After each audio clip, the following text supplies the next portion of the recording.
Red లెక్క తేలింది. రైతు భరోసాకు సంబంధించిన పూర్తి లెక్కలు వచ్చేసినాయి. ఎందుకంటే రైతు భరోసాకు సంబంధించి గతంలో అనేక ఆరోపణలు ఉన్నాయి, అనేక విమర్శలు ఉన్నాయి. రాళ్ళు రప్పలకి, కొండలకి, గుట్టలకి ఇచ్చిర్రు, హైవేలకు ఇచ్చిర్రు, మొత్తానికి వెంచర్లుగా మారినాయి. ప్రభుత్వం ఇతర అవసరాల కోసం భూమిని సేకరించి నష్టపరిహారం చెల్లించిన తర్వాత కూడా మళ్ళీ వాళ్ళకి రైతు భరోసాలు వచ్చిన సందర్భాలు ఉన్నాయి. అనేక ఎగ్జాంపుల్స్ ఉన్నాయి, దానికి సంబంధించిన ఆధారాలు కూడా ఉన్నాయి. సో ఇవన్నీ మినహాయిస్తే ప్రభుత్వం మీద భారం తగ్గుతుందని కాంగ్రెస్ సర్కార్ నిర్ణయించింది. అదే నిర్ణయానికి అనుగుణంగా సర్వే నిర్వహించింది. దాంట్లో చాలా డేటా కూడా తీసింది. దానికి సంబంధించిన లెక్కలు మనం ఇక్కడ చూస్తున్నాం. లెక్క తేలిందని మనం పెట్టినాం. మొత్తంగా 1.49 కోట్ల ఎకరాలట 40 ఇవేందో ఇవ్వాల్సినవి. మొత్తం రైతులకు సాగు యోగ్యమైన భూముల లెక్క వివరాలు ఇది. 1.49 కోట్ల ఎకరాలకు ఇవ్వాలి రైతు భరోసా. దాంట్లో 89 కోట్ల రూపాయలు అవసరం. మొత్తానికి 8900 కోట్ల రూపాయల రైతు భరోసాకు అవసరం. సో ఈ నెల 26 తారీఖు నుంచి అయితే విడతల వారీగా జమ చేయబోతున్నారు. ఒక సీజన్కి 1 ఎకరాకు 6000 చొప్పున ఇవ్వాలంటే 8900 కోట్ల రూపాయలు కావాలి. అయితే ఇక్కడ మొత్తం పూర్తి వివరాలు చూద్దాం ఒకసారి. రైతు భరోసా లెక్క తెలిసిన ఆఫీసర్లు ఎకరాకు 6000 చొప్పున పెట్టుబడి సాయం 26 నుంచి విడతల వారీగా రైతుల ఖాతాలో జమ. నేడో రేపో ఆర్థిక శాఖ ఆదేశాలు. సాగుకు యోగ్యం కాని భూములు 3 లక్షల ఎకరాలకు పైగా ఉన్నట్టు గుర్తింపు. ఎంత సాగు యోగ్యం కానీ సాగు యోగ్యం కానివి 3 లక్షల ఎకరాలట. ఇక చూడురి. సో ఒక్కసారి మీరు లెక్క వేసుకోరి. 3 లక్షల ఎకరాలకు సీజన్కి 1 ఎకరానికి 6000 చొప్పున ఇచ్చుకుంటూ పోతే ఎన్ని వందల కోట్లు కావాలి? ఈ 3 లక్షల ఎకరాలకు ఎన్ని వందల కోట్ల రూపాయల భారం రాష్ట్ర ప్రభుత్వం మీద తగ్గిందో ఒక్కసారి చూడరి. సాగు యోగ్యం కాని భూములను 3 లక్షల ఎకరాల వరకు గుర్తించారట. సో మనం నిజంగానే మనం కూడా యుధిష్ఠిర వారి తరపున అనేక పోరాటం చేస్తూ ఉన్నాం. మనం ఈ సిద్దిపేట జిల్లాలో అనేక ప్రభుత్వ భూములను కొల్లగొట్టిర్రు, ప్రభుత్వ భూములను రిజిస్ట్రేషన్ చేసుకురు. వాటితో పాటు ఇటు సాగు యోగ్యం కాని భూములకు కూడా రైతు బంధు పొందుతురు. పొందినోడు ఎవడో కాదు, వాళ్ళ దిక్కుమాల పార్టీకి వాళ్ళకి సంబంధించిన నాయకులే గతంలో. సో అదే పార్టీలో ఉన్న ఎంపీపీలు, వైస్ ఎంపీపీలు, వీడు తలకి మాసిన వాళ్ళు అందరూ కూడా రైతు బంధు పొందిరు. అప్పుడు కొండలు గుట్టలు అసలు సాగు యోగ్యం కాదు కదా, నువ్వు ప్రొక్రైన లేసి దున్నినా కూడా అద్దున్నలేవు. అసలు భూములకు కూడా రైతు బంధు పొందిరు. సో మరి అట్లాంటి అయితే ఈసారి కట్ కావడం హర్షించదగ్గ విషయం. యుధిష్ఠిర వార్త విజయంగా కూడా చెప్తున్నాను నేను. చిరకోట మండలంలో అనేక మంది చాలా ఏదైతే కబ్జాలు చేసిరో సాగుయోగ్యంగా భూములు ఉన్నాయో మనం వార్తలు ఇచ్చినామో ఆ భూములు రైతు భరోసా నుంచి మినహాయించిర్రు. ఇది గర్వంగా చెప్తున్నా. వాళ్ళందరికీ కూడా రైతు భరోసా కట్ అయిపోయింది. వాళ్ళు రైతులు కాదు, దున్నేటోడు కాదు, వాడు ఆ భూమి దున్నడానికి పనికిరాదు కూడా. సో పూర్తి లెక్కలతోటి మొత్తం, ఎందుకంటే అన్ని ఊర్ల గ్రామ సభలు అయిపోయినాక పూర్తి లెక్కలతోటి మళ్ళొక వీడియో చేస్తా. ఇక డైరెక్ట్గా ఈ ముచ్చటకు పోదాం. ఇక వాటి సర్వే నంబర్లు ఆన్లైన్లో బ్లాక్ చేసిరట. సో ముందుగా వీడియో మధ్యలో డిస్టర్బ్ చేస్తున్నా అనుకోకపోతే యుధిష్ఠిర వార్త ఇది కొత్త సబ్స్క్రైబర్స్కి దూరం ఉన్న ప్రాంతాల ప్రజలకు చెప్తున్నా. అనేక అప్డేట్ చేస్తున్నాం. ఎంబడెంబడే ట్రెండింగ్ వార్తలు, అది కూడా పనికొచ్చే వార్తలు చెప్తున్నాం. చెత్త న్యూస్ చెప్పాం మనం. జనాల యాంగిల్లో కూడా ఆలోచిస్తాం. యుధిష్ఠిర వార్త.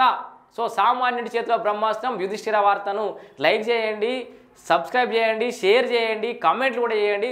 ఎలాంటి కామెంట్ చేసుకున్నా మాకు ఇబ్బంది లేదు, చూస్తాం.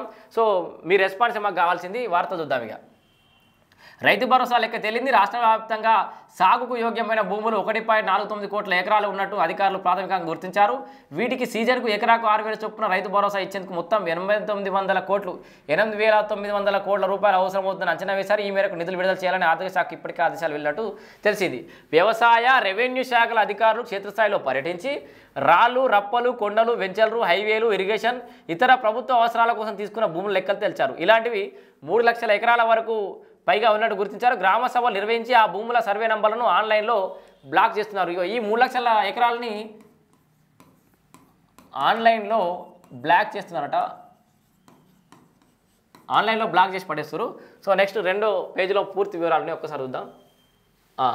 తర్వాత ఏం జరుగుతుంది? ఈ భూములు మినహాయించి మిగిలిన అన్ని వ్యవసాయ భూములకు విడతల వారీగా రైతు భరోసా అందించనున్నారు. గత సీజన్ వరకు 5 ఎకరాలకు ఎకరాకు 5000 చొప్పున పెట్టుబడి సాయం జమ చేయగా ఈసారి ఎకరాకు 6000 చొప్పున ప్రభుత్వం ఇవ్వనుంది. ఈ నెల 26న సీఎం రేవంత్ రెడ్డి రైతు భరోసా నిధుల విడుదల కార్యక్రమం ప్రారంభించినారు. ఇందుకోసం అధికారులు అన్ని ఏర్పాటు చేశారు. ఇక ఫీల్డ్ సర్వే తోటి ఏమేమి గుర్తించారో ఒకసారి కూడా మనం చూద్దాం. ప్రస్తుతం రెవెన్యూ శాఖ దగ్గర ఉన్న వివరాల ప్రకారం దాదాపు 1,53,00,000 ఎకరాలు వ్యవసాయ భూములుగా నమోదయ్యాయి. ఆల్రెడీ ఉన్న వివరాల ప్రకారం 1,53,00,000. ఎంత 1,53,00,000 ఎకరాలు.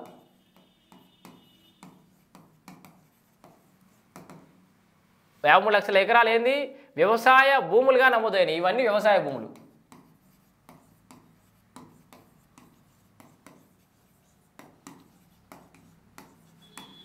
ఒక 1,53,00,000 ఎకరాలు వ్యవసాయ భూమి. దీంట్లోకించి దాదాపు 69 లక్షల మంది పట్టాదారులే ఉన్నారు. ఇళ్ళకించి ఎంత 69 లక్షలు.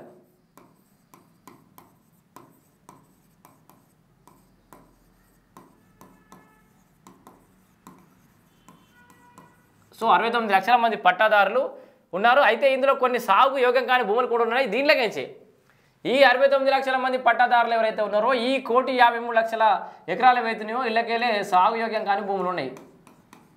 సాగుకు పనికిరాని భూములు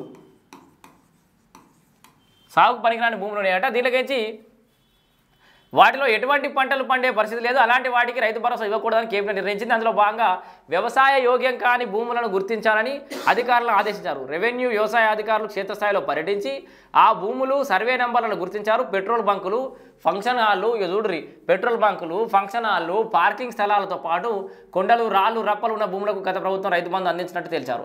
వీటితో పాటు రోడ్లు, హైవేలలో పోయిన భూములకు సైతం రైతు బంధు జమ చేసినట్టు గుర్తించారు. ఇలాంటి భూములను సర్వే నెంబర్ల వారిగా గుర్తించి గ్రామ సభలు ఏర్పాటు చేసి ఏ సర్వే నెంబర్లలో వ్యవసాయం యోగ్యం కాని భూములు ఉన్నాయో చదివి వినిపిస్తున్నారు. ఆ తర్వాత వాటిని ఆన్లైన్లో బ్లాక్ చేస్తున్నారు. ప్రాథమికంగా తేలిన లెక్కల ప్రకారం ఇలా సాగు పనికిరాని భూములు 3 లక్షల ఎకరాల వరకు నుంచి 3.5 లక్షల ఎకరాల మధ్య ఉన్నాయి. అవి పోను 1,49 లక్షల ఎకరాల భూములకు రైతు భరోసా అందుతుందని వ్యవసాయ రెవెన్యూ శాఖ వర్గాలు వెల్లడించాయి.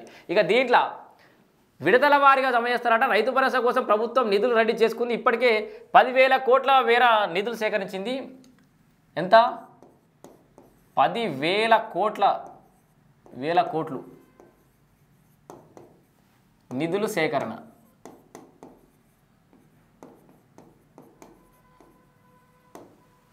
సో రైతు భరోసా కోసం ప్రభుత్వం నిధులు రెడీ చేసుకుంది. ఇప్పటికే 10,000 కోట్ల మేర నిధులు సేకరించింది. ఇందులో రైతు భరోసాకు అవసరమైన 8,900 కోట్లు మంజూరు చేస్తూ ఆర్థిక శాఖ త్వరలోనే ఉత్తర్వులు ఇవ్వనున్నట్లు తెలిసింది. ఈ మేరకు ప్రతిపాదనలు సిద్ధం చేశారు. అయితే ఏకకాలంలో కాకుండా ఎప్పటిలాగే విడతల వారీగా రైతు భరోసాను ప్రభుత్వం జమ చేయనుంది. ఎకరాకు 6,000 చొప్పున 1,49 లక్షల ఎకరాలకు ఇస్తే 8,900 కోట్లు అవుతుంది. గతంతో పోలిస్తే ఇది దాదాపు 1,500 కోట్లు ఎక్కువ.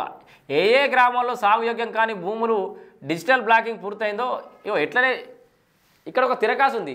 గత ప్రభుత్వం కంటే ఎక్కువ భూములను మైనస్ చేసినా కూడా సాగు యోగ్యం కాని భూములని, వెంచర్లని, గుట్టలని, రాళ్ళని, రప్పలని చేసినా కూడా బడ్జెట్ అయితే ఆ గతంతో పోలిస్తే 1,500 కోట్లు ఎక్కువైతున్నాయట.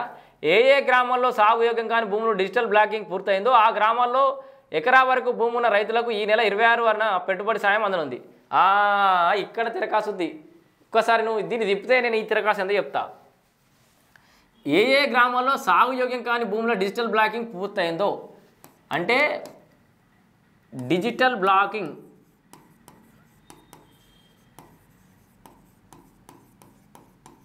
అంటే మీరు మార్కింగ్ అనుకోరిగా మీ భాషలో అర్థమైతే చెప్తాం. మార్కింగ్ అంటే మార్కింగ్ అని కూడా కాదు, గుర్తింపు లేదంటే గుర్తించిర్రు, గుర్తింపు పూర్తి కావాలి. మీ ఊర్లలో సాగుయోగ్యం కాని భూములను డిజిటల్ బ్లాక్ చేసి ఆ భూములను బ్లాక్ చేసిన ఊర్లలో మాత్రమే డిజిటల్ పూర్తయిందో ఆ గ్రామాల్లో ఎకరా వరకు భూములున్న రైతులకు, ఎకరా భూములున్న రైతులకే ఫస్ట్ ఎకరం వరకే, ఎకరం లోపే రైతు భరోసా. అర్థమైందా? ఈ ఫస్ట్ ఫేజ్లో రైతు భరోసా ఎవరికి వస్తుంది?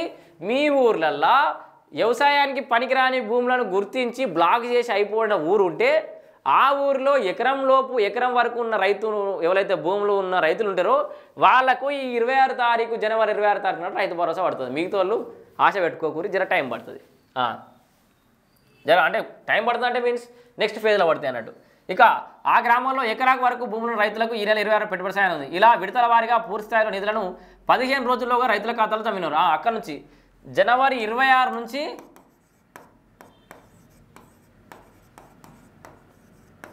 15 రోజులలో మళ్ళీ అందరికీ వస్తాయి.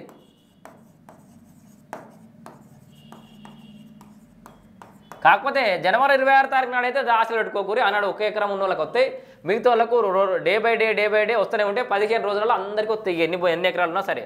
ఇక అయితే టీజీబీలో ఏపీజీవీబీ విల్లం నేపథ్యంలో ఆయా బ్యాంకుల ఖాతాలో ఉన్న రైతులకు పెట్టుబడి సాయం జమ చేస్తే టెక్నికల్ సమస్యలు వచ్చే అవకాశం ఉందని ప్రభుత్వం గుర్తించింది. ఒకవేళ ఈ నెల 25 కల్లా ఆ బ్యాంకు నుంచి క్లారిటీ వస్తే మరుసటి రోజు యథావిధిగా నిధులు జమ చేస్తామని, లేదంటే ఆ ఖాతాదారులకు తర్వాత జమ చేస్తామని ఉన్నతాధికారులు చెప్తున్నారు.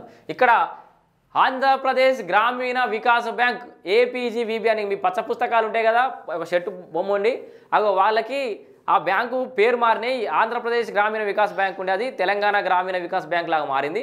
దాంట్లో కొన్ని టెక్నికల్ సమస్యలు ఉన్నాయి. ఇప్పుడు ఇంకా పూర్తిస్థాయిల కార్యకలాపాలు ప్రారంభం కాలే కాబట్టి వాళ్ళకి ఏమైనా సమస్య ఉంటే ఆ బ్యాంకులు క్లారిటీ ఇస్తే ప్రభుత్వం వాళ్ళకి కూడా ఎత్తుంది.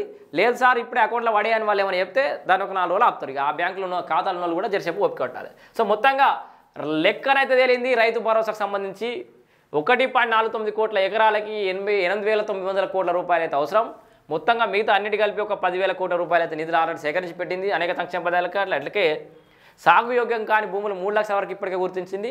అది 3.5-4 లక్షల వరకు అయితే పోయే అవకాశం అయితే ఉందట. సో జనవరి 26 తారీఖు నాడు మొదటి విడతగా మీ ఊర్లలో డిజిటల్ బ్లాకింగ్ పూర్తయి సాగు యోగ్యం కాని భూములను గుర్తించిన ఊరైతే దాంట్లో మిగతా వాళ్ళకి ఎక్కువ ఎకరం లోపు ఉన్న వాళ్ళకి జనవరి 26 తారీఖు నాడు పడతాయి, మిగతా వాళ్ళకు తర్వాత తారీఖులలో పడతాయి.